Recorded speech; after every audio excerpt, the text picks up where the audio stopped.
There we go. Okay, so we are going to start with gradient fills, and a gradient fill is going from basically one color to another. So you can transition from a lighter color to a darker color, or whichever direction you want, or whatever color pattern you want to do. Let me see if I can see. All right, take this down. Hold on.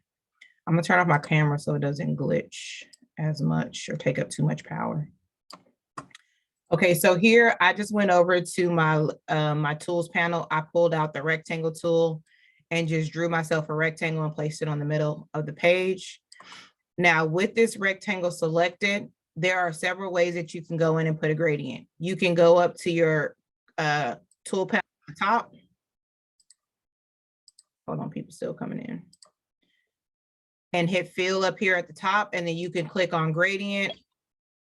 And here is your left side. This is the left side of your square. This is the right side of the square. When you click on those circles and you click on color, you can go in and change that color. So now that is filled with that red to white gradient. This little line here in the middle will let you shift how much red shows versus how much white. So as you adjust it, you can see that the gradient is shifting. This right here is personal preference of how you want to show your gradient, okay? You can also change the opacity or the darkness of the gradient. So if you open up this slider, right now it's on 100%. And if you slide it, then your gradient is seen, as you can see, is a little bit more see-through. If I were to have something behind it that was darker, let's just say I put this black behind it, and now I go back to my original. Remember, the top color is supposed to be gray to white or white to red. Until we get final figures, there's nothing Amanda and I can approve from CCO. And okay. So it's from white to red, but as I change the opacity, of course, the colors start to fade a little. So where the white is supposed to be is getting closer to that black. And if I were to take it all the way down, you would basically have black going into red. So that's removing the opacity or the darkness of the fill. Okay, so let's go ahead and make this back a solid color. Now let's make it pink. So that's one way to add a gradient, just up here, and you can fill it in how you want and adjust it. There's different types of gradient. There's a linear gradient, which is basically in a line. Then you also have an elliptical gradient, which is in a circle. You also have a radial gradient, which is another form of a circle. And then you have a conical gradient, which is kind of like a spiral type gradient. Now, when you work from the gradient on this point, from this area, it's kind of hard to manipulate where the colors fall. So you kind of just have to play with this slider. And so this is the least common way that I use a gradient fill. Okay, so let's go back to red. The second way to fill with the gradient, and probably my most popular way of using it, although I'm starting to like the third way a little bit more, but I'll show you that one next, is over here under your layers panel. It says layer effects. So I'm clicked onto my red square. I'm going to go to layer effects. Did a little window pop up? You guys can see the right there.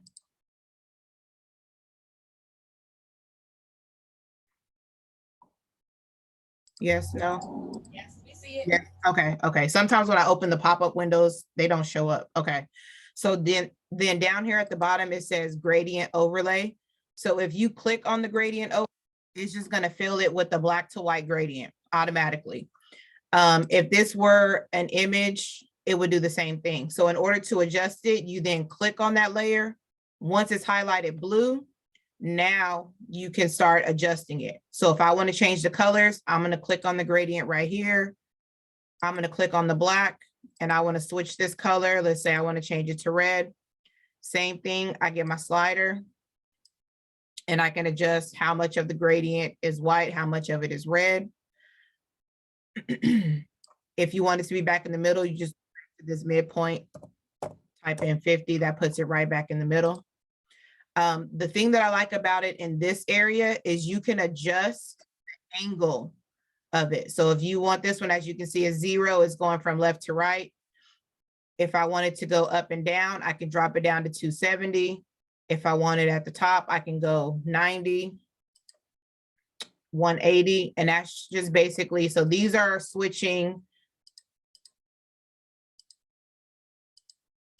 right there in 45-degree increments. So you want to do a gradient that's at an angle, you can adjust it there. Still, I can go back and move my slider. It's still going to be able to adjust it going that way.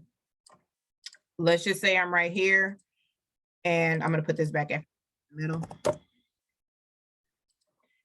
And I want to, I'm like, okay, I like the angle that it's going, you know, at that 45-degree angle, but I want the red at the top and the white at the bottom. You can just hit reverse and it's going to switch your colors around. Okay, so the reverse will just switch the order of the colors on your gradient. Now let's just say we're going to go, we got a school color. I'm going to change the white over here to black. So now I'm going from black to red, but then the school color is also white and I want to throw in some white. So I'm going to go right here on my line and I'm going to, actually I'm going to hit on this one, I'm going to hit insert and it's going to add another dot for me right here. Now this dot position is based on position right here. So if I want it in the middle, I'm going to put it at 50, which is halfway. And automatically it kind of blends the black and the red because that's what a normal gradient would do. But if I want to change this to the other school color with the white in the middle, I can do that. So it kind of has that harsh like white line you can see going through the middle. So now this line right here between the black and the white, I can adjust it to kind of smooth it out a little. So I can show how much black I want to show, how much white I want to show. And then I can do the same thing with the red over here between the red and the white and kind of smooth it out a little bit. Okay.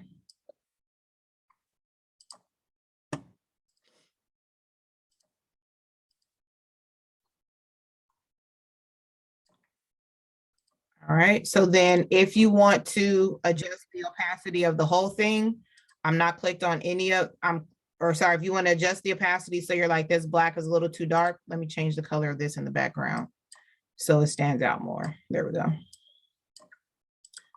So I'm back on my square. I want to bring the opacity of the black down just a little bit. And as you can see, it's showing that red through there. And if you want to adjust the opacity of the red, you just grab the red dot and you can bring that one down a little bit. So you can see here it's fading more into the red right there. So with these, you just really play with it until you get the look that you like. There's no right or wrong way to do it. If you find that there's a color in the middle that you don't really like when you put them together. So let's see, I want to get rid of this one. I'm just going to go ahead and delete that one. And let's just say I go with pink and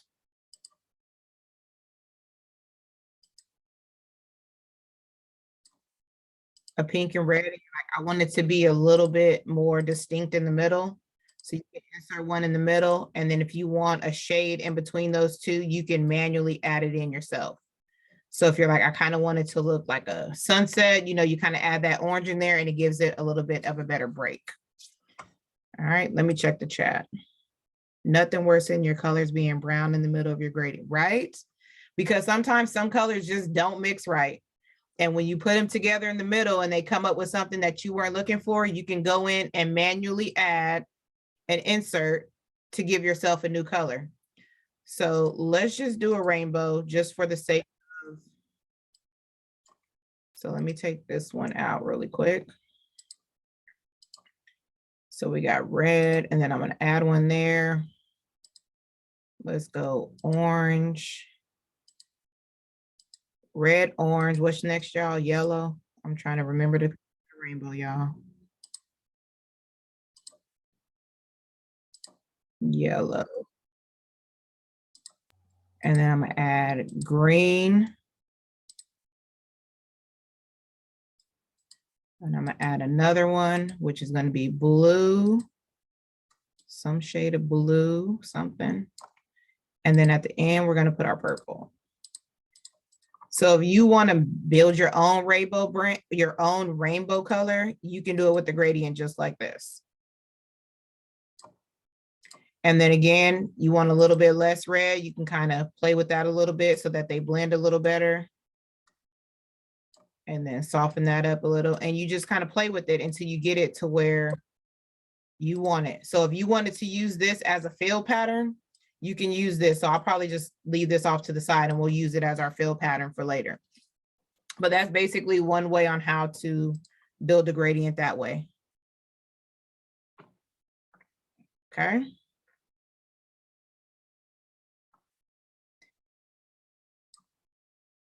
All right, I need to design some stuff for me running for student body president. You better get busy. Yes. Okay, so any questions so far? Hopefully I wasn't going too fast.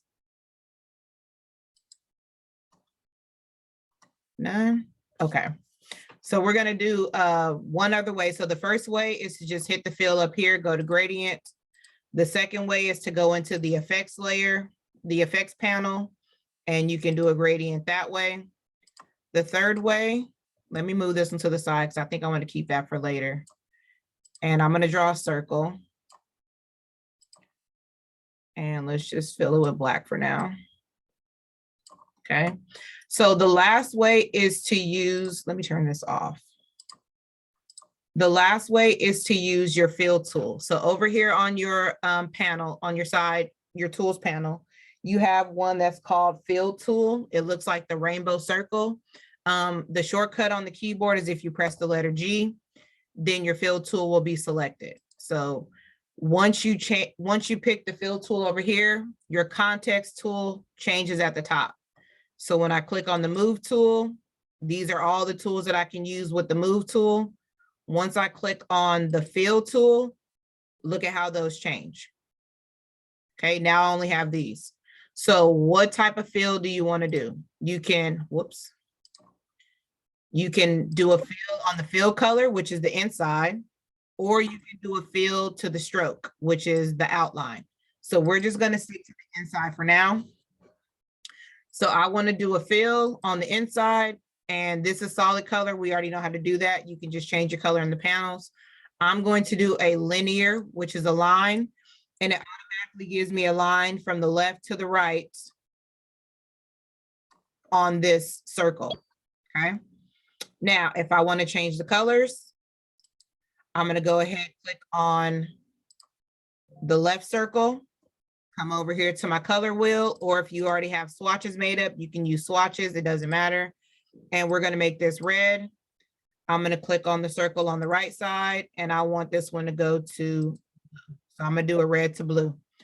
Automatically in the middle, it kind of forms a purple because we learned in kinder, purple and red, or blue and red together make purple. That's why your gradient is in the middle is purple. If you were doing a flag design and you didn't want red, white, and, or you didn't want red, purple, and blue, you wanted red, white, and blue, then you would get rid of that. So let me zoom in.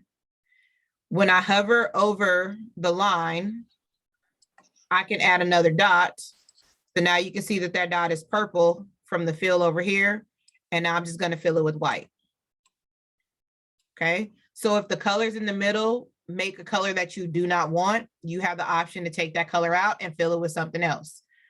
Again, if I wanted to add another dot like I did with the rainbow, when I hover over the line, it gives me like that little plus sign. And I can add in a new dot here, and I can make this orange if I wanted to. And then if I came on this side of the line, and let's say I want to add a little bit of purple, even though I just took purple out, but then I can add that. But that's how you can add different types of, I call them nodes, but they might have a different name. So you want to take that one out. I'm going to click on the purple, and I'm just going to hit delete on my keyboard. A new fan coming. You're the thank you, thank you, thank you. And then I want to take this orange one out. Oops, sorry, I accidentally right clicked. And then I am going to hit delete on my keyboard. Okay, so now I'm back to my red, white, and blue. All right. So now that I have that filled in, I've clicked off of it. So my tools on the side, my line on the side went away. So I'm going to click back onto my circle, go back to my fill tool. Now my line comes back. Okay. Now I can adjust and move it around how I want to. Hold on, y'all. You got to join the Zoom, BB. Yeah. Okay, I'm gonna send it right now. All right. So now that I have my line back up, now I can change the angle just by grabbing one of the circles and just moving it around. So if I wanted to go this way, at this angle, I can move it at that angle. If I want to pull it out a little, you can adjust it. So this is the new way that I've been learning. And I'm actually liking this way a little bit more because you get more control over it. Again, I can use this slider so I can adjust. And let's say like, oh, I just want it to be, you know, you can start creating however it is you want it to do, because you can move this around any way that you want to.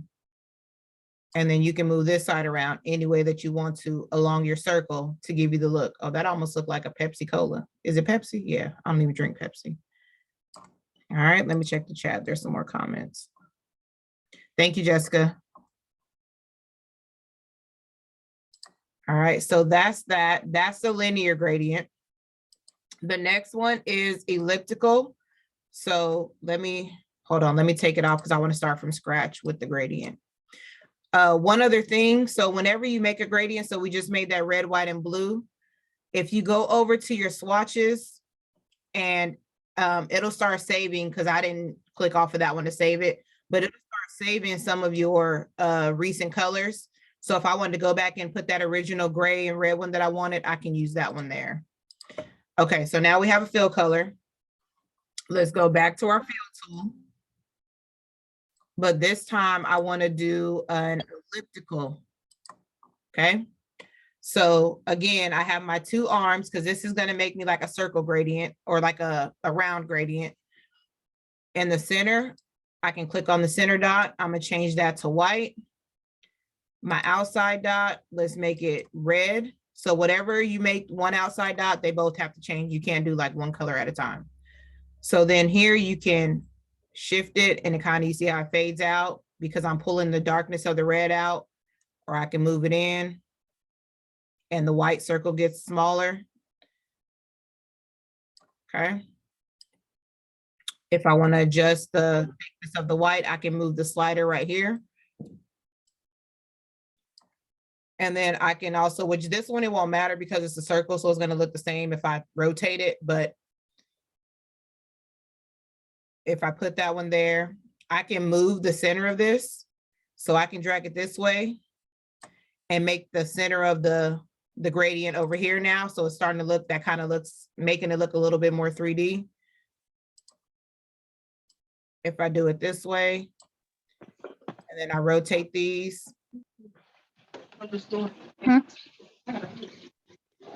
And it kind of gives it that 3D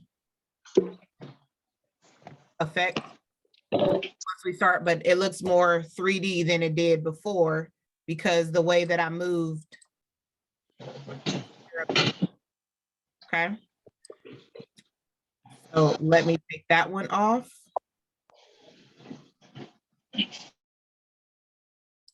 And let's go back to a solid fill color. So now I'm at a solid fill color. Now let's go back to our fill, which is the rainbow circle, or you can hit G on the keyboard. And let's turn it into a radial. The difference between, oh, sorry, wait, let me go back to the other one. Elliptical. So on the elliptical, remember, I was moving these and they were moving at the same rate. So let me put this back to white. Okay, so when I stretched this one out, the top one went out. If I stretched it in, the top one came in. On the elliptical, you can go up here. It says maintain fill aspect ratio. So in Silhouette and Cricut and Photoshop, whatever it is, there's always, excuse me, there's always a way that you can stretch one more than the other, or you can stretch them proportionately. If you turn this off and you want to just move this one, whoops, sorry, not rotate it, and you want to just move this arm, you can move it this way, or you can bring it in and you see how it gives you a different effect. So with elliptical, you get two arms, which you can move separately. They still have to be the same color, but you can move them separately. If you go to radial, you can, there's only one arm. So no matter what you do, it's going to make you have the same pattern going evenly in a circle. That is the difference, because I had to look it up. I know last on our live the other day, I was like, I didn't really know the difference between the two. I knew whenever I pulled them up, they kind of looked similar, but one had two arms, one had one. So of course, me being me, I had to go figure out why. That's the difference. So with the radial, you only get the one arm. You're going to get a perfect sphere every single time. With the elliptical, you get the two arms. And if you unlock them, you can move one or the other. So the example that I saw, the guy was kind of making this design where he was making it like that. What is it called? That cat eye marble. And I mean, when I tell y'all he was on it, like, so he had it zoomed in like that, and he had his colors going the way he wanted them to go, whatever it was. But it's just another way that you can create a different effect with that one. The last one is Conical. Now I'm gonna tell y'all, I looked this one up because it was brought up before. I still can't see a purpose for me using it. I mean, they made some pretty cool looking stuff, but I was just like, I don't really know what I would use it for, but I'll still go over the different ways that you can fill it. So this one here is basically like going in a spiral. So you're basically creating a spiral effect with your gradient. So as you pull it out, so let's change this white to a blue so we can kind of see it better. So as you see here, you start here with the red, it starts to fade in, it gets to the purple. Whoops, sorry. And then it comes around to the blue.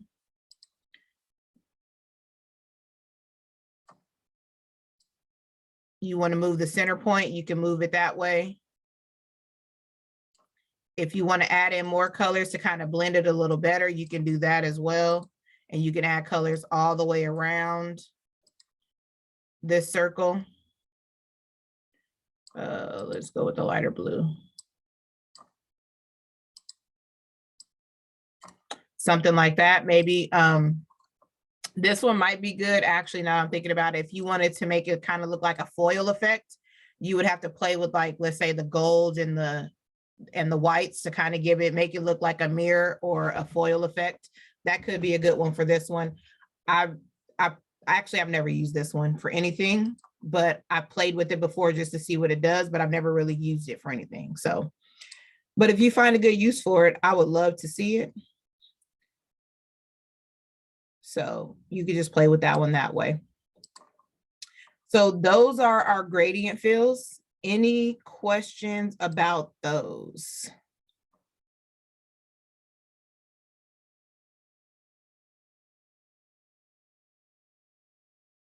No? All right. So I'm going to delete that out. The next one, that's our rectangle, but I don't need that right now. The next one that we're going to look at, it was changing the colors. So one of the big misconceptions is people say like, oh, I have Affinity Designer. It's like Photoshop. The look of it and the platform of it, they do look alike. And that's because Adobe, I'm going to tell you now, Adobe, which is Photoshop, Illustrator, they are like the industry standard. They have been around. They are the Cadillacs of graphic design programs. If you go to school to learn graphic design, they're going to teach you Photoshop. If you go work somewhere where they need graphic design artists, more than 9 times out of 10, they're going to need you to know Adobe products, Photoshop, Illustrator, all that good stuff. Now, Affinity came along and said, well, we're going to make a version. So I hear a lot of people saying it's like, it's a knockoff. Well, Walmart and Target are pretty much the same type of stores, but they all have their own clientele. So it's not necessarily that it's a knockoff, it's just another version or another option. I will say that the Affinity suite is not as robust and not as advanced as the Photoshop suite. But like I said, Photoshop is the Cadillac. Affinity is a good Honda. Like, it's going to get you what you need. It's going to do what it needs to do, right? Oh, thank you, Britt. That's a good one. If you have vendor one, those would be good for an umbrella. Yes. But we keep comparing apples to oranges. So people say, oh, I have Affinity Designer. It's just like Photoshop. And that's not true. Affinity Designer is a vector-based program, meaning those SVGs that we use to cut in our cutting machines, those EPSs, those vectorized artwork where I can stretch it from infinity to beyond and it's never going to become blurry. That's what Affinity Designer is. The equivalent to that for Adobe is Adobe Illustrator. It was meant to work with shapes and lines and graphics. Photoshop is an illustration-based software or pixel-based software where when you zoom in on a picture, let me see if I can go grab one. Let's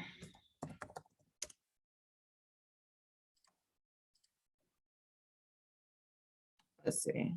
I'm just going to grab this one. I could have used the other thing. I forgot. So if I pull this image in and I zoom in super close, you can see like all of these, like this image is made up of millions of little bitty pixels or these little bitty squares. That's an image or a raster-based photo. Okay, that's what you use in Photoshop. The equivalent to that would be Affinity Photo. Now, Affinity Designer said, well, we're going to try to give you the most bang for your buck. So if you look up here, we have this blue square, which is called Designer Persona. That means I'm in the vector persona. If you click on this one with the little bitty squares, this one is called Pixel Persona. So basically, this is a mini version of Affinity Photo. So they do have a full Affinity Photo software, but then they gave you just like, we're going to give you like the basics of what it would be. So this would be like the basics of Affinity Photo all on this one program. So over here, I can adjust and I can make changes to pixel or images. Okay. So, whoops, I didn't want to click that. Let me take that out. So that's what we're going to do now. So when I pull in an SVG, let me see if I can go find. Oh, hold on, some questions. I'm so late. Sorry, cooking burgers for the kids. Let me see. Let me go back to the design persona. And I'm going to place an image and I'm going to find one of the SVGs that I have somewhere on here. Let me pull in this logo if I have it. That's okay. So I'm going to pull in this one, which is the PNG version. And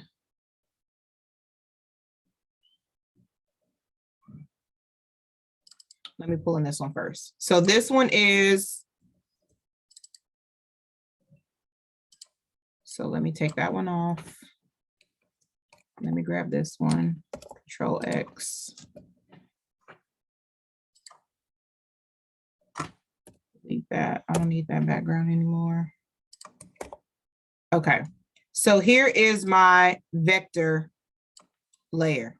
And as you can see, when it came into this software, each one of those pieces is its own little piece, its own little curve. So if I want to click on just this little piece of the basketball, I can click on just that one little piece and I can change that color to whatever I want because it's its own little piece, its own little curve. This is SVG, EPS, an AI file. If you save it in Affinity, I think it's ASD. I don't remember what the ending is, but it's a vector.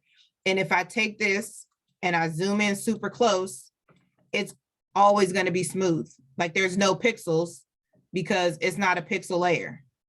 It's a vector.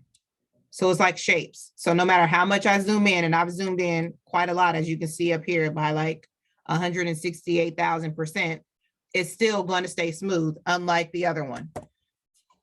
If I go in and pull in this same logo, but this time I'm going to grab the PNG. Okay. When this PNG came in, it came in as just an image. That's it. Like I can't click on anything individual. If I zoom in, you can see as I keep getting closer to the edge of the black, you can see there's pixels. Each one of these little squares, and there's a whole bunch of them, but they're all black right next to each other, so you can't see the edges. But on this one, when I zoom into the black, it just stays smooth forever. That's how you can tell the difference between a vector and a PNG. And then of course, when I pull this one in, it says, even if I take away the title that I gave it and it has no name, it's still going to say image. And if I want to change the color of this, and let's say I want to make it orange, it's going to turn everything a shade of orange. Now, where it was darker at before, it's going to turn a little bit darker. Of course, where it was black is going to stay black because you cannot override the black. And then you cannot override the white because that's actually just a missing piece. Okay. So if you pull in an image, I'm going to take these off because we don't want those. If you pull in an image and try to change the color of it, you can adjust it like it's a vector. So if I pull this back in,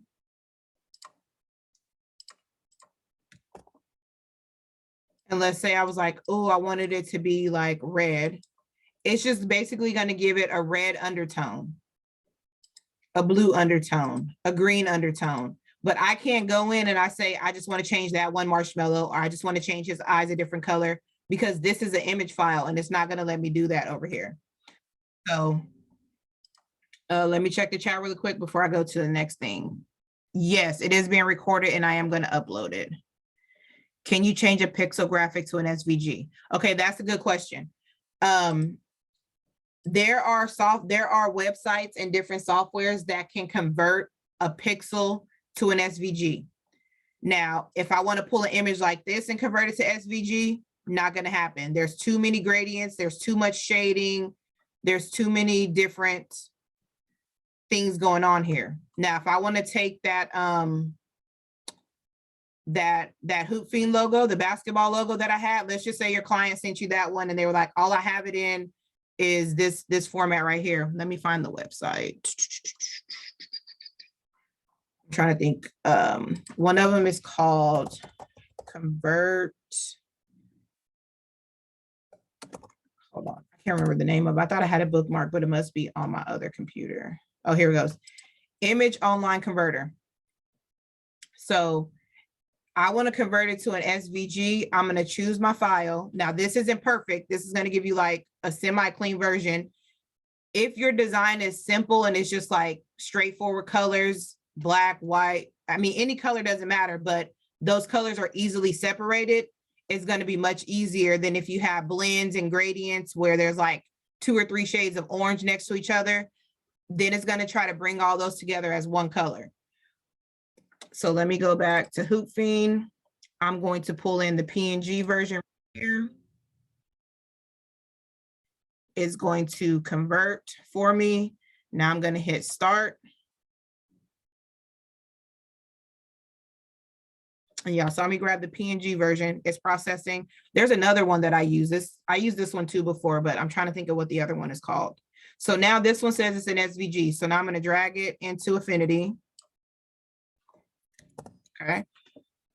So now this one, I didn't tell it that I wanted to have multiple colors. So it just converted everything to a solid black, but now I can change this to red if I wanted to. Okay, let me go back and find the other, what's the other name of the website? And if I don't find it today, I'm going to post it for you guys because I use that one all the time. Oh, this is another good one. Convertio. I know Marty uses this one to change a JPEG to a SVG. If you want to change, where's PNG? Where is it? Did I pass it already? Or if I want to change a PNG to an SVG, you can do it that way. So let me choose a file. And this one is a PNG as well.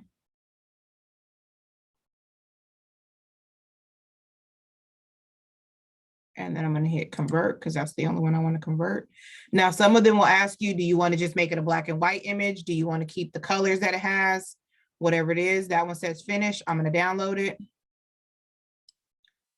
Pull it in. Okay, so that one basically got rid of my colors and just turned it into black and white. I'm going to find the other website because that one will let you maintain the colors. Can you save an image as an SVG here? Not sure if you said that. Yes. So if you created something out of shapes and that were already curved images, you can save it as an SVG. If you pull in a picture and just go file, save as SVG, it's not automatically going to convert it.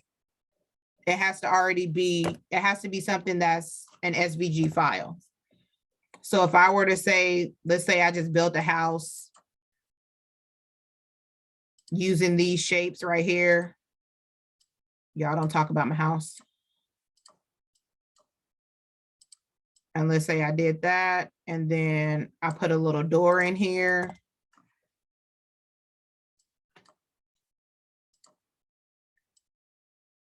And I wanted to go, and I wanted to take this, save it as an SVG so I can go cut it in Silhouette. You can save this as an SVG because you can convert these to curves.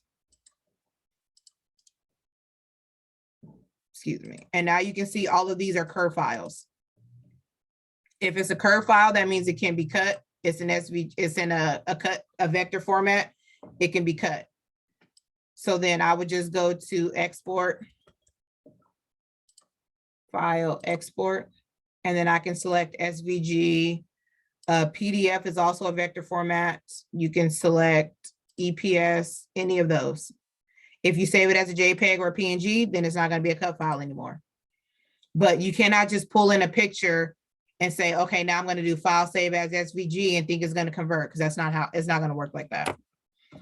So, okay, so the reason we were talking about changing colors for an image. So let me go pull in, I want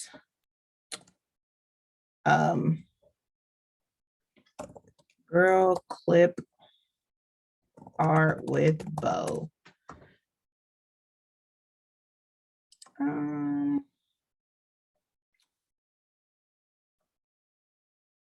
Ooh, ain't none of them cute. I have a question. So you have to say, you have to turn it into a curve before saving it as an SVG?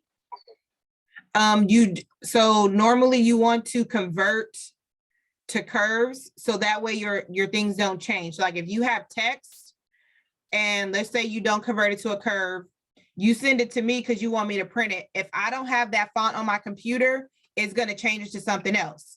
If you convert it to a curve, that means I can no longer go in and change the font. It's going to stay whatever font you had it saved at. Okay, thank you. Yeah. So it's always recommended, like if you're sending artwork to someone, they'll always tell you to convert it to curves before you send it over. So that way none of your elements can change. None of your effects will leave, any of that stuff. If you're going to send it as SVG or a vector.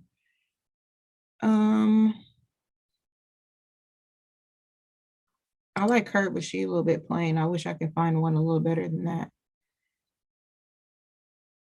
Oh, let's see. Let's do her right here. No, she got that name in the front of her. Let me see if I can find a different one that's solid. Without. So I'm just trying to find something like this that's not an SVG, but I don't want the lines in the front of it.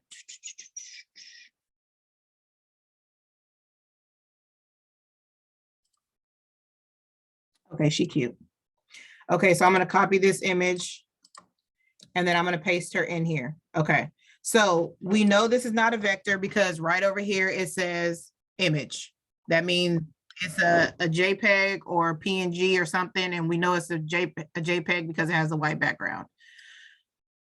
So I'm going to take this. Let me copy it. I'm just going to go remove the background just because I want the background on there. Actually, I'm gonna show you how to do that in here. Never mind. Because this one has an easy white background against a black outline, this one should remove very easy. Okay, so when you are going to change the colors of an image, it has to be rasterized. So if it says image over here, it's not going to let you change anything. It needs to say pixels. So I'm going to right click and I'm going to hit rasterize. And that's going to convert it to a raster base.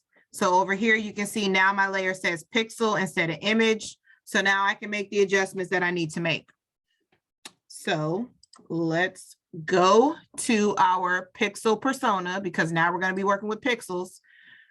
And again, pixels mean if I zoom in super close, you're going to be able to see that those edges are made up of little bitty squares. Okay. All right, here we go. We're about to break it down because there's a couple ways to do this. Peekaboo girl will bring up. Oh, see, yeah. Thank you, Miss Jerry. I should look at the chat. So the first thing you can do is you can grab your rectangle marquee tool. So in the pixel persona, the shortcut is M. So we're going to go right here. I'm going to put it right here on purpose. Okay. Now, anything within this rectangle is basically selected. Okay. So anything within those marching ants. So if I go over to my fill, my flood fill tool, which is a bucket on this side, on the other side, it was the colorful rainbow, or the shortcut is still G. I can select my bucket. And let's say I want to do this nice gold color, and I'm just going to start painting. Hold on. Whoop.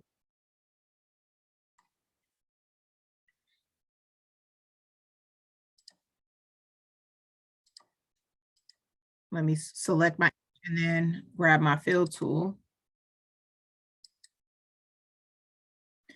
Okay, so the first time when I did it and it filled the whole thing, the whole rectangle yellow, is because I was selecting the pixel layer for that rectangle. Once I clicked on my image, anything inside of this image, any part of the image that's inside of the rectangle, I can now adjust. So if I click on any of these pink areas that I want to change, now I can change her bow to yellow.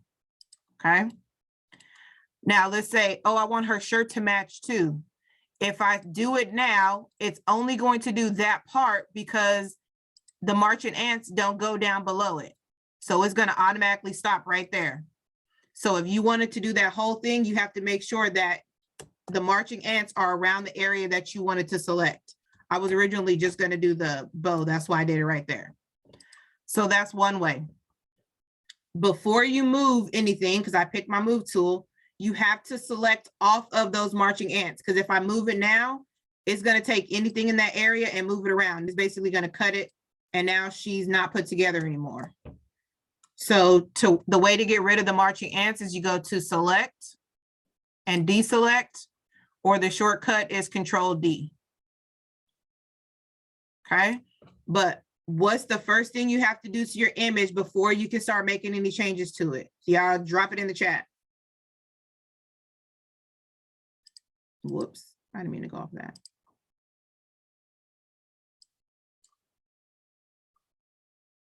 Yes, you have to rasterize it, because if you don't rasterize it, then the computer doesn't know that this is a rasterized image. And I forgot to say at the beginning, before you rasterize, I meant to say that before you rasterize, make sure your image is the size that you want it to be. Because if you rasterize it as a 2-inch image and then you stretch it to be 10 inches, it's going to start getting blurry because you told the computer, okay, lock it in at this size. It's now a raster at 2 inches. So if you already know I'm going to be working with a 10-inch image, stretch it to the size that you want it to be, and then rasterize it. When I pulled her in, she was already that same size. So I forgot to mention that, but make sure your item is the size that you want it to be before you do that. Can you do that again? I heard you say it, but I missed the grabbing the image. Okay. So I'm going to delete all, I'm going to take it all out. And then I'm going to do Control V because I just copied her. So I'm going to paste her back. So remember, she's an image right here. So I'm going to show you right now.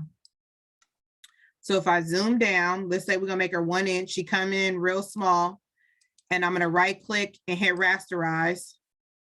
Okay, you can see now like she's already blurry at this size. So if I were to make her, let's say 8 inches,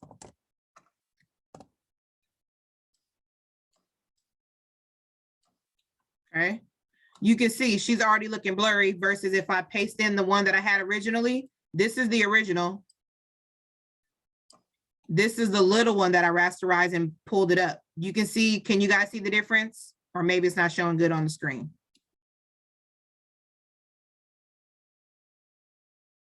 Yes, you guys can see the difference? Somebody, anybody? Yeah. Okay, thank you. So if I rasterize this one, I'm gonna right click, rasterize. So now they're both pixels, but you can see because I rasterized her at the size I wanted her, she wasn't that blurry. So let's get rid of this one in the back. Okay, so now she's rasterized. Now I'm gonna go over to the rectangle marquee tool, and I'm gonna select, let's say I'm just trying to get the bow. Like that's all I wanna change the color on, so my square doesn't have to be that big. Anything inside of this square, I can now change. So let's say my color is gonna be green this time. I'm gonna select my flood fill tool, which is the paint bucket over here. I have my pixel layer selected. Now I can change anything I want inside of this square to green. Oh, wait, hold on, y'all, okay. There we go. Okay, so that's one way to do it. Now, this is easiest to do when you have a file that's like, you see how this is clean, like the colors are clearly separated. Now, if you start getting into those gradient colors or those fill pattern colors, then that's a whole nother beast, and that's just gonna be too hard to do. So now I'm gonna undo all of that. So I'm gonna take it back until it's back to I'm gonna go back till it's an image. Okay, so let me delete that one. So now we're back to an image. I haven't rasterized it yet. Okay. Now, this one you can see has a white background. So I can do a couple of things. So I can click on this one. I still need to right click, rasterize. Now I'm going to go up here where it says select, and I'm going to select a sample color. Okay, the color that I want to get rid of or change or replace, whichever you're trying to do, that's the color you're going to click on. Okay, so I'm clicking on all of the white. As you can see, it's trying to get rid of the white eyes, the little dots inside of her eye. I don't want that. I just want this white outline. So I'm going to adjust the tolerance either up or down until I kind of get the marching ants where I want them. So I'm going to take it down.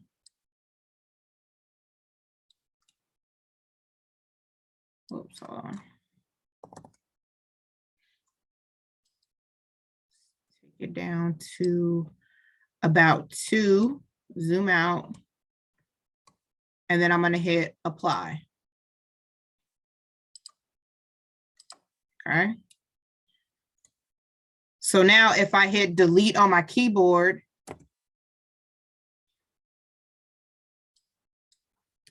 or sorry, not delete, cut. So you can go to right click and then cut. I'm going to take it out. But as you can see here, it took out the white from my eyes too, because the difference between the white and the black was too distinct. So it took it out too easily. I can easily go back in, throw a white circle behind there, put it on the back of the layer, and you would never even know it was gone. So if I go in, put a circle,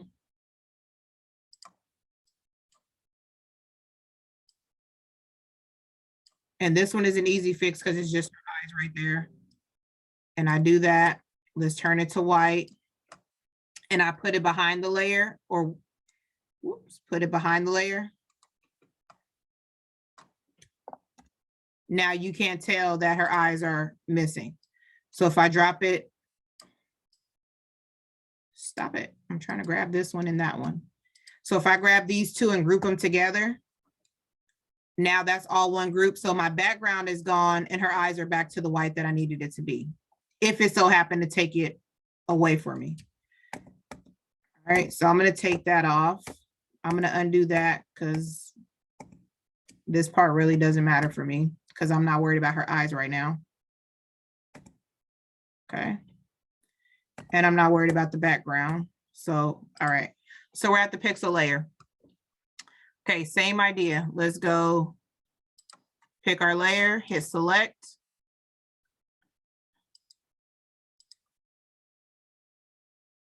Oh, so when I go to select, I'm looking for a sample color, but I can't find it because I'm in the persona layer. I need to go back to the pixel layer. So now I go to select sample color, and now I'm going to select this pink. Okay. And I'm going to bring down the tolerance because I just want the pink that's in the bow. And I'm going to hit apply. So now I showed you how to fill with a solid color, but you're like, wait a minute, what if we go and put in that polka dot color or a fill color, or I have some cute little wallpaper that I want to use. So now I'm going to go back over to design persona. It still has the marching ants around this. And I am going to go to, let me see if I'm going to go, let me go save.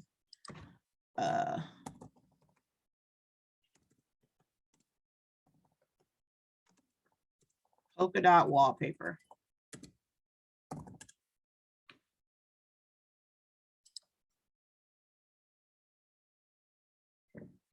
Not cute. Those are not cute. Let me just type in cute wallpaper because that ain't cute.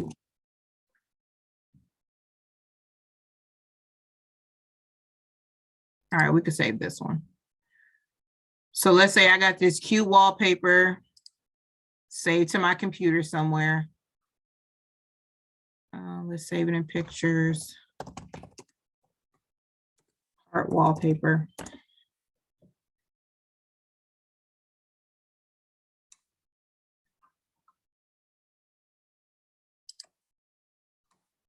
You know what? That was a web file.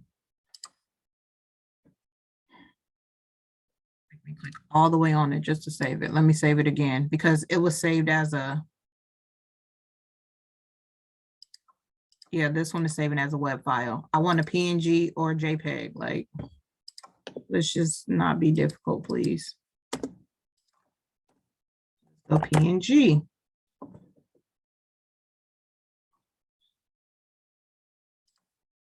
right, here we go. Let's use this one. Save image as. Listen, Linda. Nobody wants me to be great today.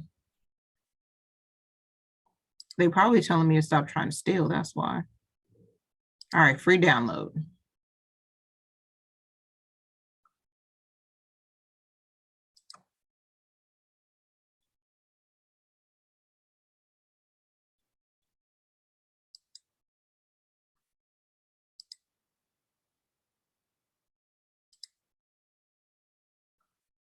Good Lord.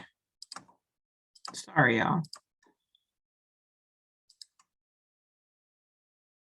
Okay, there it is. So there's my download. Okay, so let me go back because now y'all probably like, what happened? I don't even know what she did.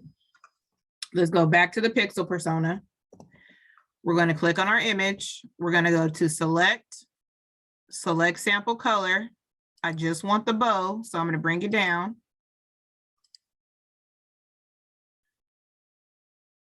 Do I ever use high clip art? I never really go to a certain website. Half the time I just start searching on Google and I usually find what I want for an order. But like right now, I really don't even have an idea in mind what I wanted to do. So I'm just really freestyling, but that's a good website to bookmark, y'all, highclipart.com.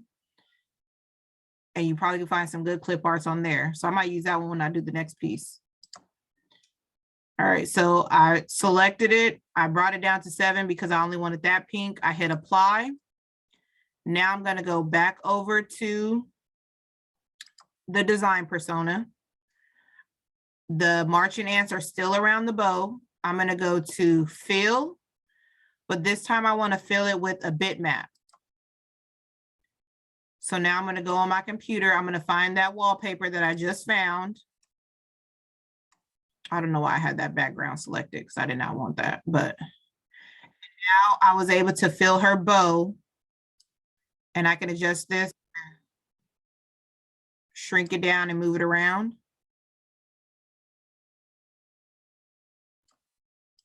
Recenter the page there.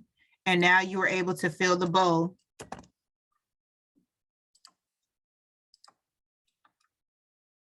with your wallpaper that you have.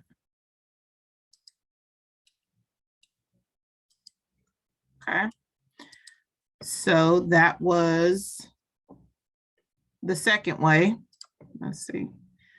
Hello, latest ever. Will this be added to our dashboard or saved anywhere? It is being recorded, so I will post it in the it will be saved, yes, and available for rewatch. All right. I noticed it filled the arms in too, where you only have the marching ants around the bow. So I'm gonna go back right now to my layer because here I can see now I have ants all around. So when I selected it, I didn't pay attention that it selected all of that. Oh, okay, okay. So let's click on there. Oh, let me get rid underneath that. And let's go to select. Whoops. Pixel persona, select sample color.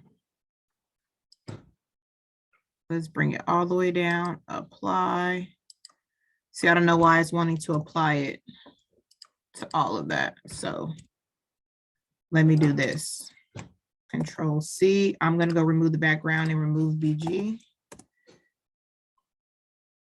Let's see if I get rid of my background, if that will help me.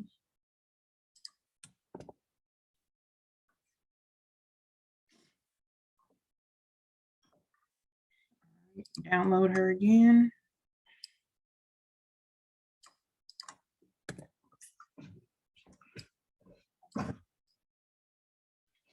All right, so now here's the remove BG file. Let me take off the name so you can see it.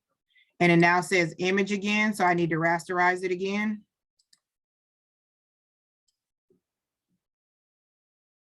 All right, select.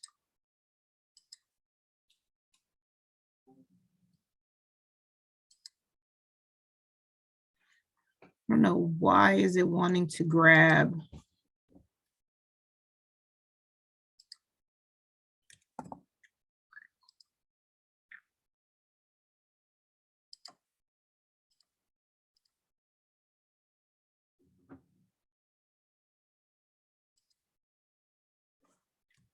No, it's still selecting it all. Hold on.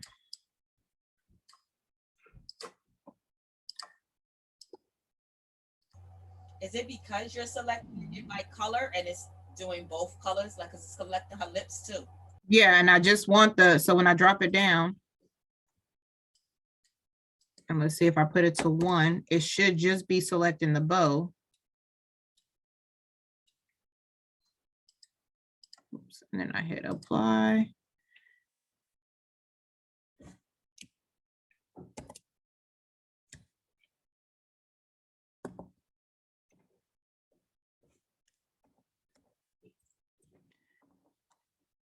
All right, and let me go back over to, whoops, to the design persona.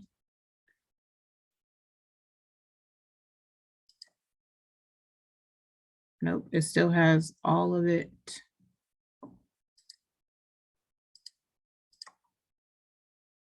It's still going to put it behind it. Yeah, see, like on this one now, it only filled in the bow, but not the shirt, but I don't understand why. So I don't have to look to see why it keeps grabbing my background. Because it shouldn't be grabbing the background too. Okay, so let's undo that, but that just goes to show like some methods don't work for certain items. So this is one reason why we have multiple ways. So let's go in. I'm going to grab the selection brush. This is the third way to fill. I'm going to do the selection brush. You can add or subtract up here. You can change the brush brush size here to make it bigger or smaller. And now I'm just selecting these areas. Okay. So as you can see here, when I zoom in, oh wait, there's something in the chat. Hold on. Is this the same way you would change? Yes, you could do skin tone the same way. Yep. So let's do that right now. We'll go deselect. I have my brush selected. Let's select her face there. Grab her face right here.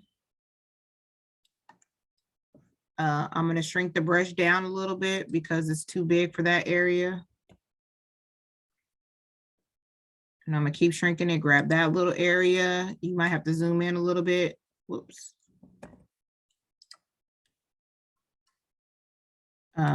Grab her hands. Grab her hands there.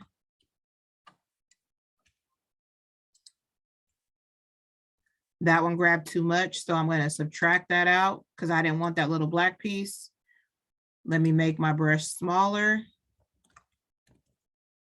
And now just grab that little piece. Oh, now I have to go back to add because I want to add this little piece in.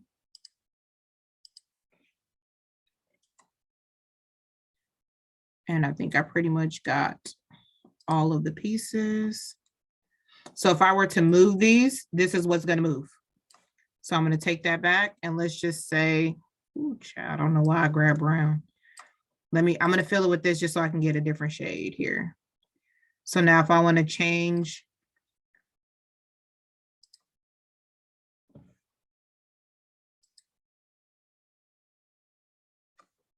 here, and I'm going to grab, oh, wait, hold on, let me go back to my brown that I had.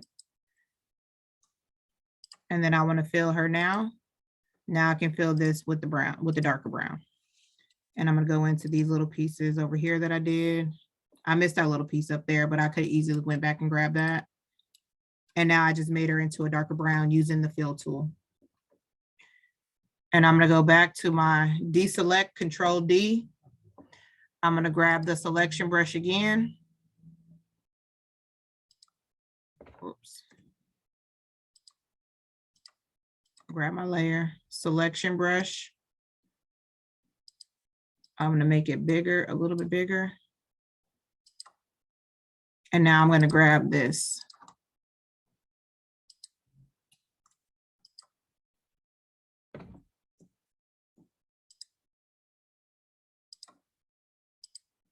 And then make it smaller. And the little bracket key, so next to the P, there's the two little brackets. The one on the left is to make it smaller. That's how I'm like adjusting it without pressing it over there. That's just a little shortcut. And the one on the right, so the two right next to the P look like the brackets. That's how you can adjust your brush size. That's what I was doing right there. So we have that selected. So now that it's selected up there, I'm going to go back to the design persona, grab my fill tool, and let's see if it'll let me fill it with the bitmap the correct way this time. Now it works. So this is one reason there's multiple ways to do stuff, or people do things different ways, because sometimes one way won't work. So when I tried to do it with the selection, the sample selection color, for some reason, which I don't know why, it kept grabbing my background. But then when I did it this way, it just let me fill it in perfectly. So now I can adjust this and move it around however I want that wallpaper to sit inside of there, how I wanted to make it look. If I wanted to go back, deselect, grab that brush tool again, and I want to make her clothes match. Oops, let me zoom out a little bit. Make my brush a little smaller.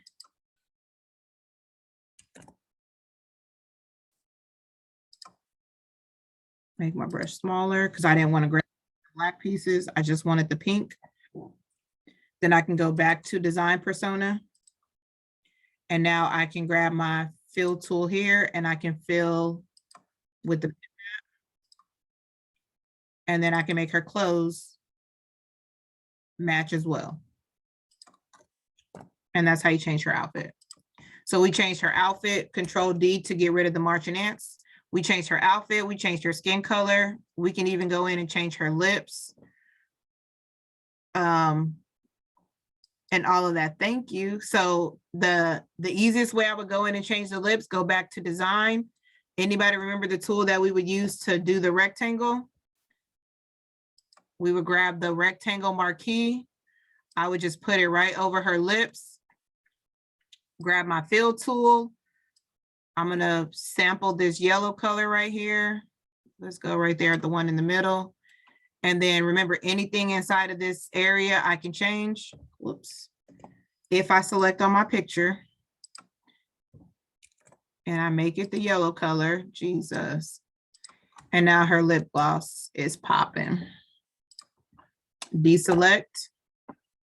And now baby girl's ready to go to the lemonade parade. I don't know where she's going, but she's cute.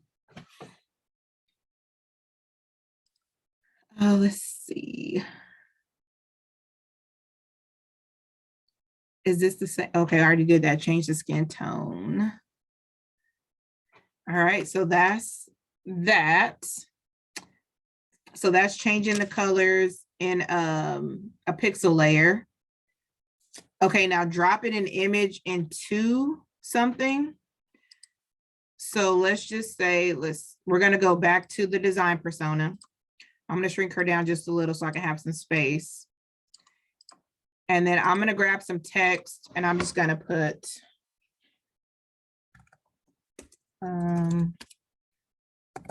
Black Girl Magic. All right, little Black Girl Magic. I'm gonna center align that.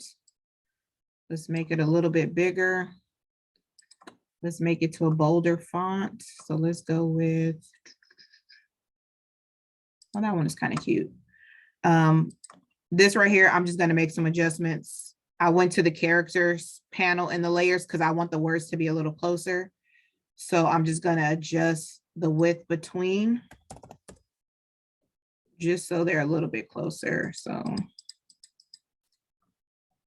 All right, so now here's my text layer. Here's my baby girl. Let me put her on the top so I can see her. Let me turn this into, let's do the green color that's in her bow. So let's grab this green color so it can stand out and make our words that color. And so now,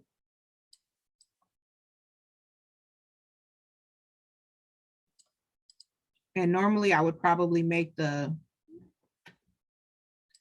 like this, these words, let me grab it and make it bigger.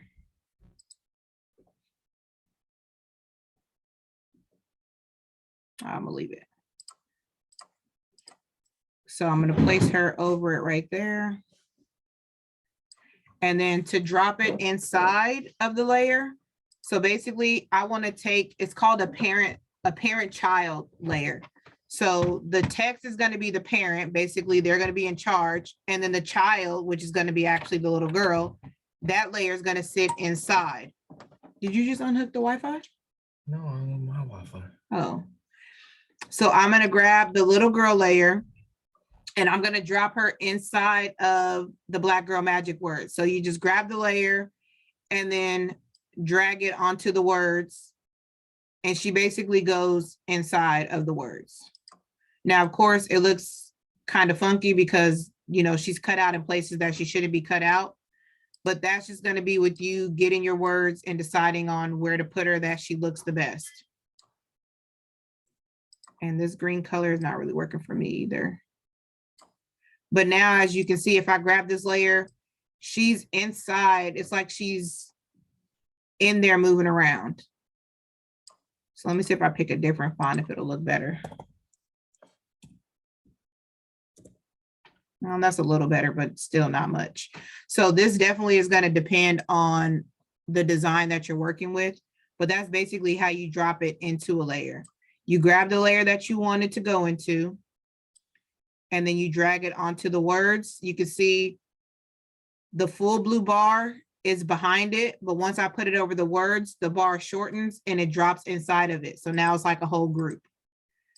And this is, it can't go outside of, if I drag it over here, it's no longer visible because the words don't go that far over.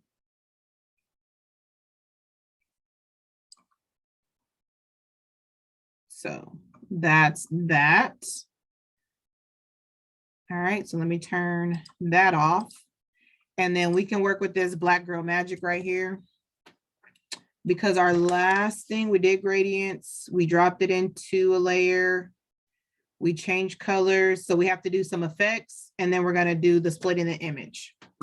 So the effects layer, honestly, there is no right or wrong way to use the effects. The way that I learned to use them is I just came in here and I started playing with them to see what would happen. So when you click on it to activate it, you have to click on the arrow, the check mark to turn it on. But then to see the properties, you have to click on that layer. So all I start doing is, you can see the angle is going this way. Is the first thing I did is like, I put everything up to see what happened, what was going on. Okay, so clearly that's not something that I like. So now I need to adjust these. Hold on, let me move it over so you can see this and the panel. So this one says radius, and I know radius is how far something goes out. So let's bring that down. I don't want it to go so far out, like we was doing too much. The offset, well, we know the offset from when we use Cricut and Silhouette, that's like our outline. So it's way too far off. I don't want it to sit that far off. So I'm gonna bring it in a little bit, like, oh, well, that makes sense because it's called outer shadow. So it's making it look like a shadow. And then intensity, of course, is gonna be how strong. And, you know, I just want it to be a little subtle shadow. Like, I don't want it to overpower the words. So as you can see, I basically created a drop shadow back behind my words. Oh, hold on, let me check the chat. Oh, okay, thank you. So, and then here the angle, well, is going at 315 degrees. So it's going that way. Well, what if I want the drop shadow to go back over this way? Or if I wanted the drop shadow to go up towards the top, like this is basically just moving it where you want it to go. Oh, I want the drop shadow to be red. Okay, I'm gonna make the drop shadow, I can change the color of it. The opacity is at 50%, so it's kind of like faded. I want it to be a full strong color. So I just move up the opacity. And then if you want to move it around, you can move it to wherever you want it to go. So we'll turn that one off. If you click it off, it goes away. You click it back on, whatever you ask is going to come back up. Inner shadow is going to do the exact opposite. It's just going to bring it to the inside. So now my letters look like they're kind of sinking into the page. And if I turn up the opacity, now it kind of looks like, it kind of gives it like that 3D effect. The effects are good. The layer effects are good to use because they make your work stand out. So if I turn it off, I just got this plain black, this plain green text just sitting on my shirt, like no depth, no type of movement, nothing. But once I add something to it, it's like, oh, like just that right there, like you already done brought your shirt to life because you added that little effect, or you gave it a little glow, you know, right here with this red. Outer glow is just what it sounds like. It's just going to give it a glow, but let me change it because it's on, it's white right there. So the radius, how far out is it going to go? And then the intensity, how strong is it going to be? You want it to be a super glow. The opacity is going to say how dark the color is. This is usually good. Like, let's just say we have a black background. Hold on, let me put this background on there. And then I'm going to add the glow back to these words, but I'm going to make it white. And it's kind of making it seem like it's glowing. So I'm going to adjust this a little bit. And like I said, there's no right or wrong way to do the effects. It's what looks good to you. So you just kind of play with these numbers until you get it to where you want it to be. The blend modes, I'm not too familiar with these, but if you go over them and they start changing, I usually just do normal for everything or whatever the default is if I forget to change it. But you want it to glow a little bit more, but you don't want it to be so bright where it looks like an outline. You can kind of soften it up. Like this is how you add, that's an outer glow. Of course, inner glow is going to do the exact opposite. Now the glow is going to come to the inside instead of the outside. So that's that one. Outline. So over here you have a stroke. So we know that we can add a stroke to a line over here.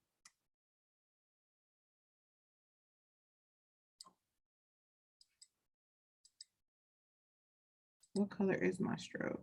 Oh, I'm like, why is it looking like that? It's not, the opacity is down. So here's our stroke. So we can add a stroke to it. But then if you go back into effects, oh wait, hold on, let me check the chat. Okay. If you go into effects and you add an outline, now you're going to add, let's go with the red color. Now it's basically going to give you like a double stroke. So now you're adding the outline to the whole thing. So if you go and turn off the stroke here, it's just basically going to be the full red. But if you happen to put in a third color, then you can do the stroke would be the first one, and then the outline goes outside of that. And then you just adjust. If you want the stroke to go to the center, you can go to the center. If you want the stroke to go to the inside, it can go to the inside. If you want the stroke to be a gradient, you can throw in the stuff that you learned from. So we can go from red to white on the stroke. I mean, the outline, sorry. So now we got that gradient action going, like, and we're gonna throw in a inner shadow with that. Like, bro, we about to be popping, y'all. Just with some clicks of the buttons. Does Affinity have brushes like Photoshop? Yes, it does. Yes. So let me turn that off. So look, I done went in and added the inner shadow. I didn't turn back on the outline. Like, we took this little plain white outline font and just added them two little effects to it. And we lightweight popping. Like, that's a whole design right there. And your customers thinking you done did something spectacular and you about to charge them an upgrade fee because you didn't get the basics. All right, so let's turn that off. 3D is just what it says, 3D. It kind of gives it like a little bit of a pop. You got to use, you know, how much of a 3D do you want it to have? So as you can see there, kind of adjusted it there. These down here, I hardly ever mess with personally, but I mean, you can mess with them and see what happens.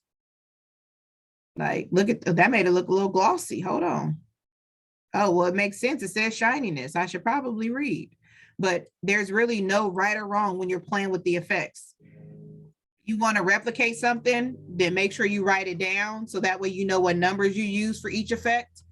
I will say the larger the item, the larger the numbers can go. If you want to get the same effect, let's say on a font that's smaller, then of course you're going to bring all those numbers down because the image is smaller.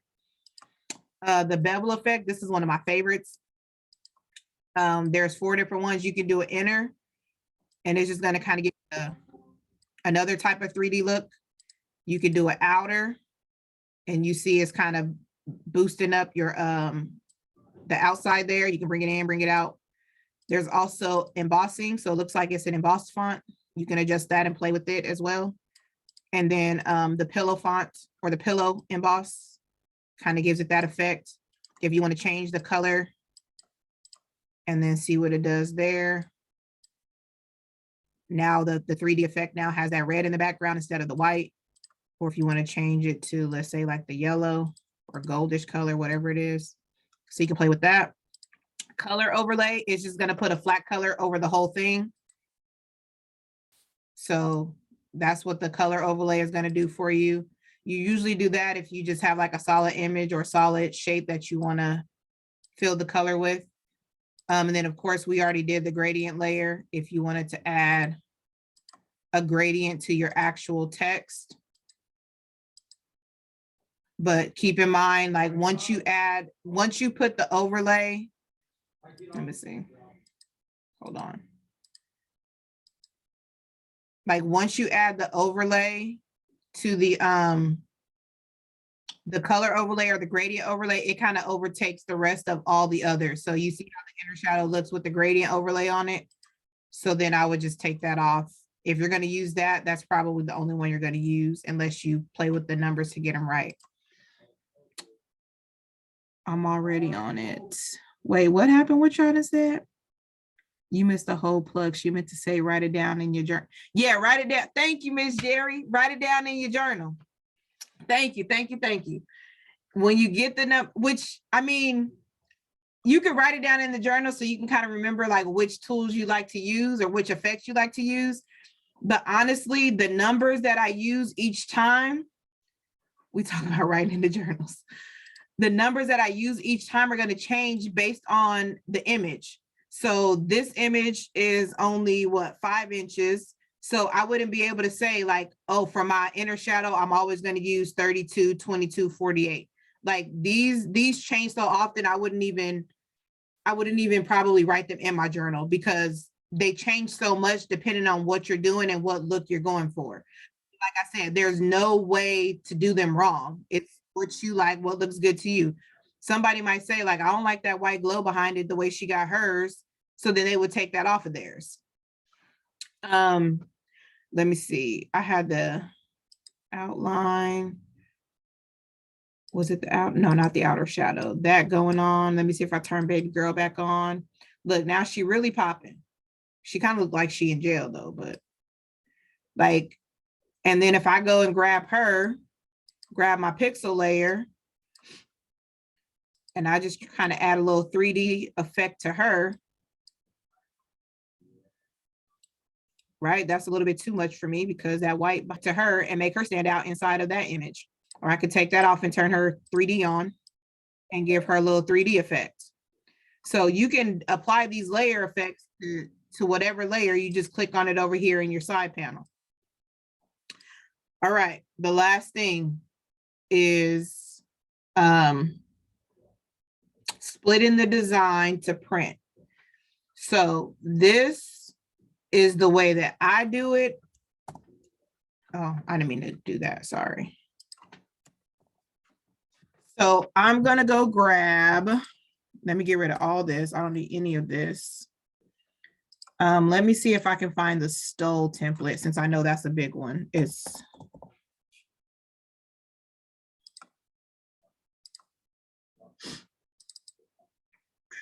Oh, it says that's empty, great.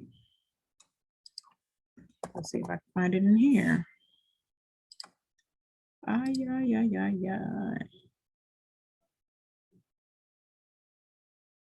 Okay, it's loading. Give me 1 second. Any questions while that's loading?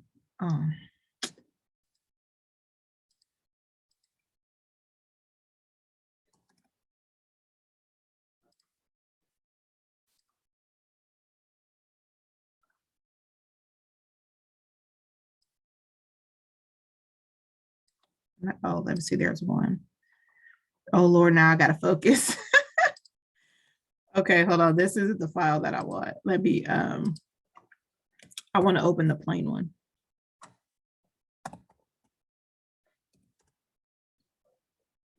All right, so I'm gonna open, and you can find these, the stole template in the Google Drive in the stash. All right, so I opened up the PDF file. You can see it's a layer. I like to label mine so that way I know this is the left. Oh, it helps if I type. Oh, Jesus. What time is it, y'all? Okay, I still got time. This is the left, and then this is the right. All right. I'm just about to take a couple little tricks that we just did, and I'm about to apply a simple design. So I'm just going to grab a rectangle that's going to cover the whole thing. I'm going to tell you right now, pay attention real quick. Yes, this will stay up. It will, it's recorded and it will go back up. So I'm going to go really quick. I'm going to add a quick little gradient. So I'm going to go with my fill tool. Let me go with a linear gradient. I want it to go from top to bottom. All right. I want to throw in a third color there. Let's go. Give me 2 colors, 2 school colors in the chat, y'all.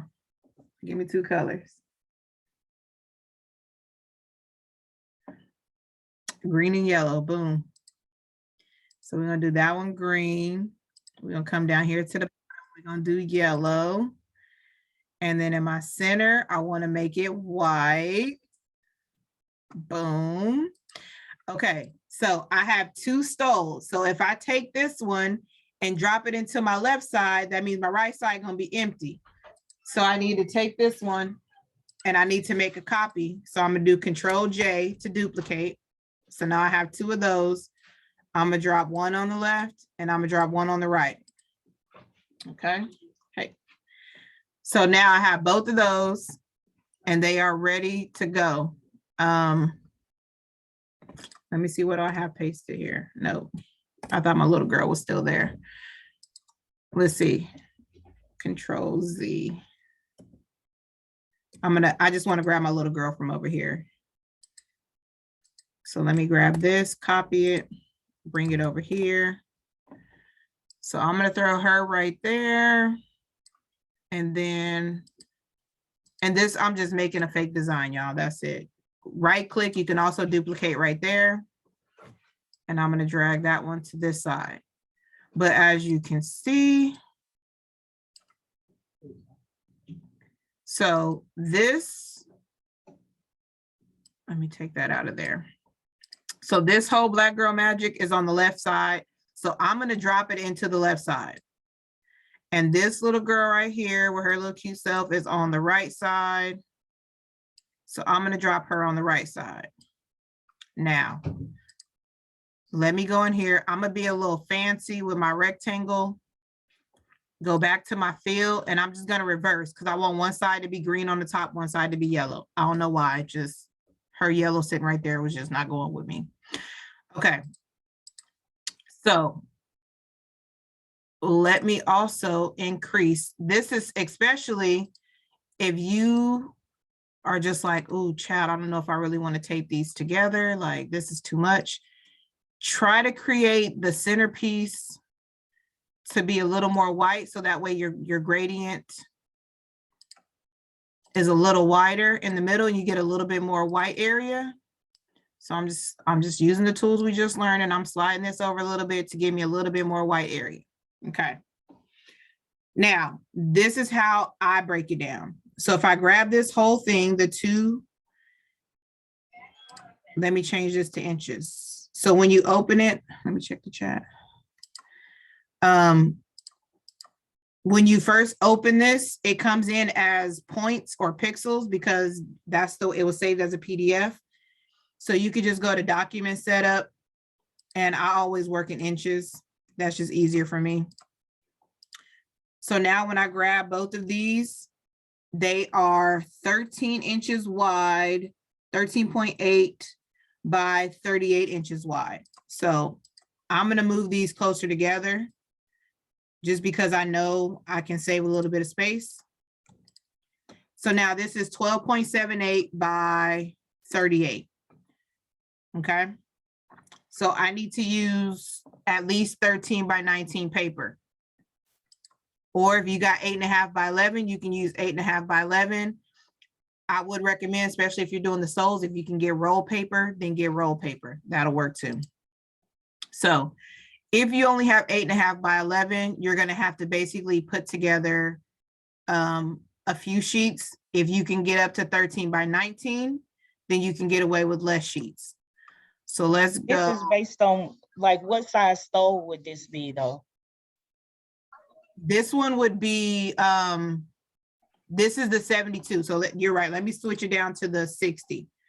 So the 60, let's drop this to 30. All right. Because the 60 is 30 and 30 on each side. So, but if you want the 72s, those are on the website too. All right, so now we have 6 inches by 30, and then I add this one together, 12.75 by 30. So let me make a rectangle. I just want it to be solid. And I'm gonna make this like my 13 by 19 paper. So 13 inches wide by 19. Whoops. 13 by 19, okay? So I want the fill to be nothing, and I want the outside to be red just so I can see it. So let me up a little bit. Okay.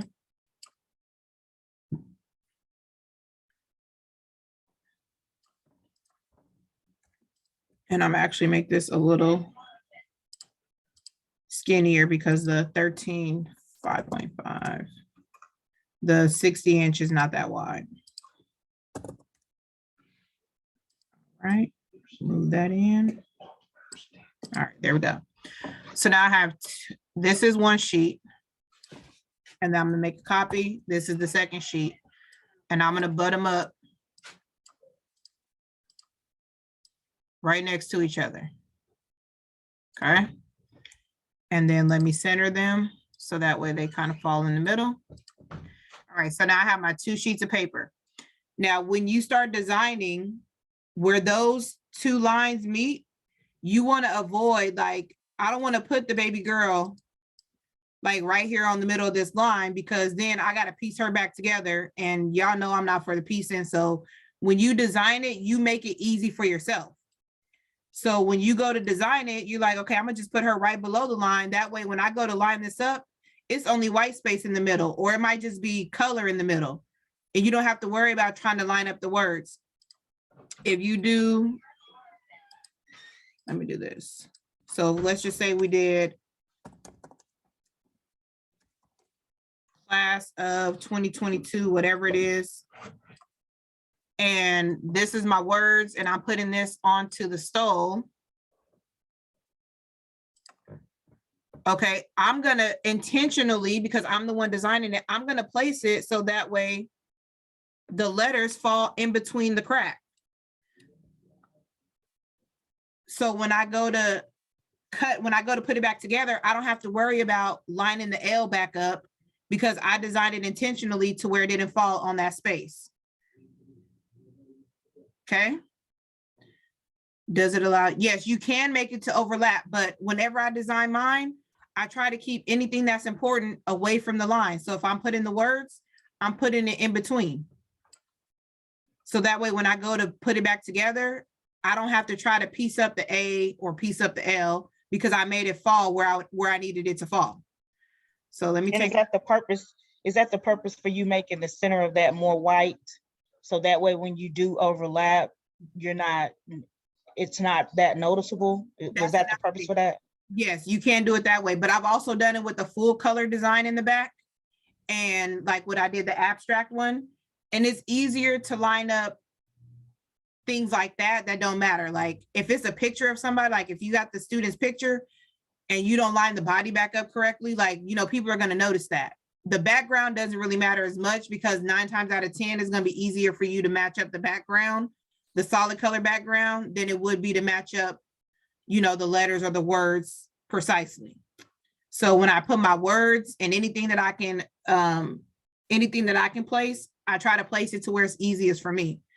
If you are at the point where you're like, I want to do stoles with the full color, but I don't really want to deal with all of that, like a gradient is going to be the best bet. And even with this, like I can honestly take out the white.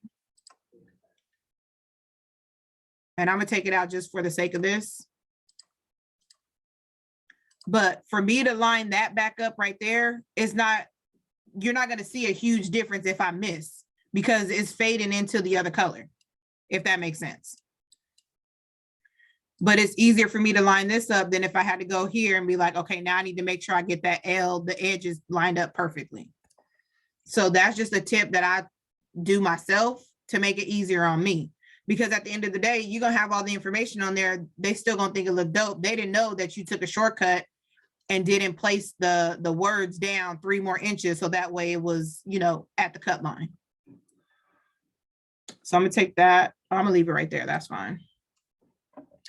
So now I have these 2 and I have these 2.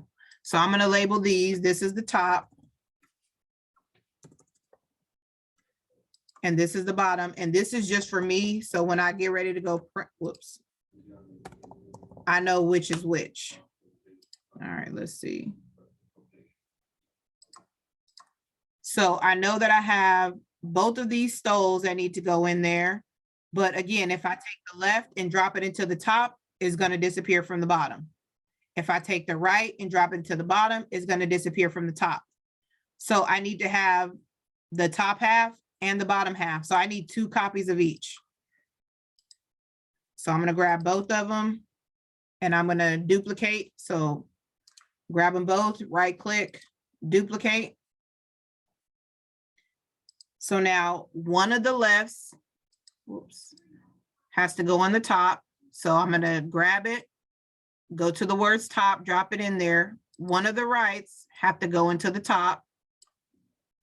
One of the lefts have to go into the bottom. And one of the rights have to go into the bottom.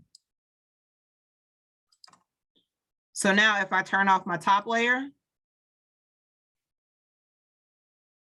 this, oh, I didn't put the words. I should have dropped the words into the, so let me just make a copy of this. Before I, sorry, Control J. Before I drop the left and the right in there, I should have put the words inside of it. So now I'm just going to take the words and go back and put it in this left one and that left one. So you want to make sure everything is grouped inside of its, whatever side it's on. If it's in the left, make sure it's grouped inside of there. If it's on the right. So now when I turn off the top, and now I want to print this, this is the only thing that's going to print on this page. And then I'm going to turn that one off, turn on this one. This is the only thing that's going to print on that page. Of course, you turn off the lines here, like you don't want that. Let's see if I made this white. You don't want this outline. So if I throw this behind it, so that way you guys can see it.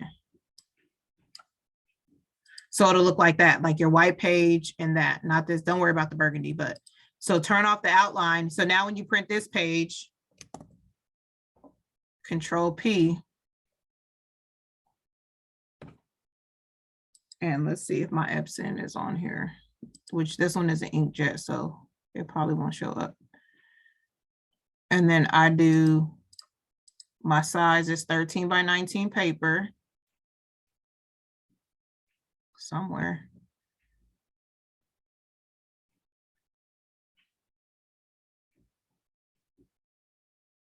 Let me do custom. I don't even see it on this printer. Custom, so 13 by 19 paper. And then I go to selection because I only want the part that I have selected. That's all that's going to print. And then I hit OK, print that one. Turn this one off. Select it. Let me turn off the border. Go to File, Print. Go back to my Epson.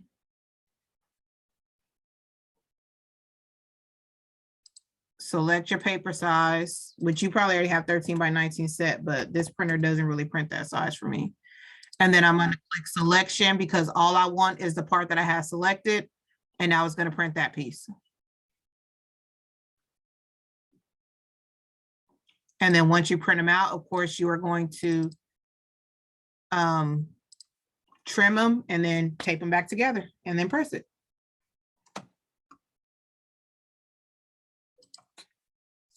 So let's stop share. Any questions?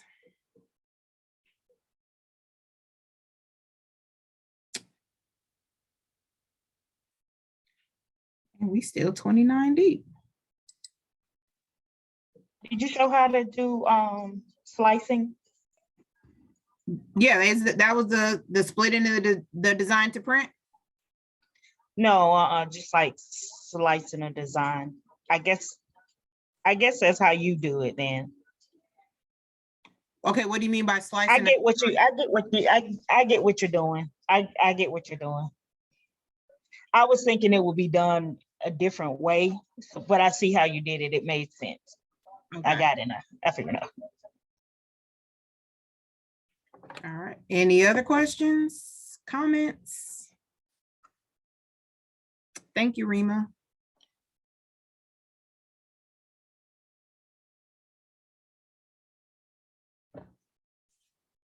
Nothing, no questions?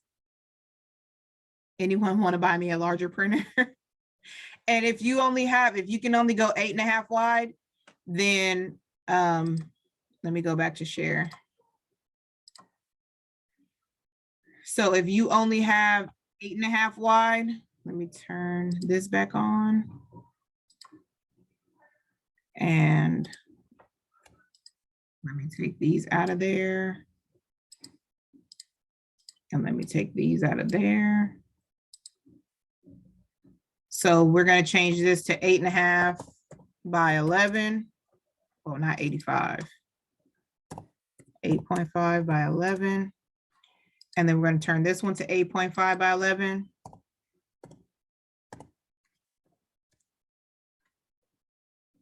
And then let's turn this off so we can see.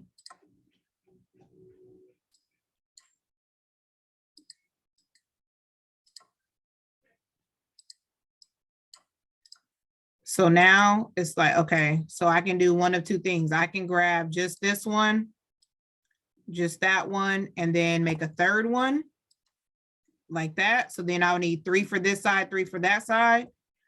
Or I would turn this one, hold on.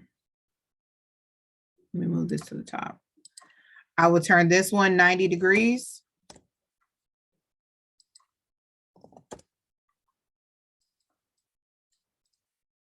Is this, oh no, that's 11. So this one, no, is gonna be too wide still. So I wouldn't even be able to do it that way. So I'd have to do 3 on this side, 3 on this side, and then 3 on the other side if you can only do 8.5 by 11. So I'll move this over.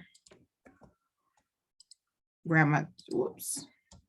Grab my 2 lefts, slide it over a little bit so I can get it out of the way. And then I would line that one up, line that one up, line that one up. And then again, make sure I put my stuff where it needs to go so it doesn't fall, you know, in the different places. But now I'm going to need 3 lefts because now I got to drop it into 3 different pages. So now I'm going to drop, this one is the middle. It's really not. This one is. So now I'm going to take this left, drop it in the top. This left, drop it in the bottom. And then this left, drop it in the middle. And then I would make the same 3 all over again. And I would do the same thing for the right side. So if I were to turn that off, that's the only thing going to print for the top. That's the only thing going to print for the bottom. And that's the only thing going to print for the middle. And you have to do the same thing for the right side. Let me check the chat. Can the slicing be done in the export persona? You could. There's a way to do it in that one. For me, it was more steps than just dropping them into the pages that way, especially since I'm only doing like 2, because you can make like a different artboard for each one. So that was the way that I found easiest for me to do. But if you want to go, let me see, share. And then go into the export persona. I only have that one piece selected, and then you would have to break it apart over here. So it could be done in export, but I just found it easier for me to do it on the other side. Is that how you normally do yours, Tiaja?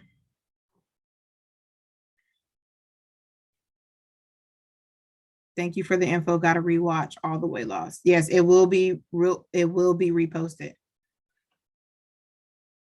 Okay, so you do yours in the expert persona. So yeah, you might have to share that with us because that could be another way. Like I'm saying, having more than one way is always great because if for some reason one way doesn't work, you can try the other way that you have.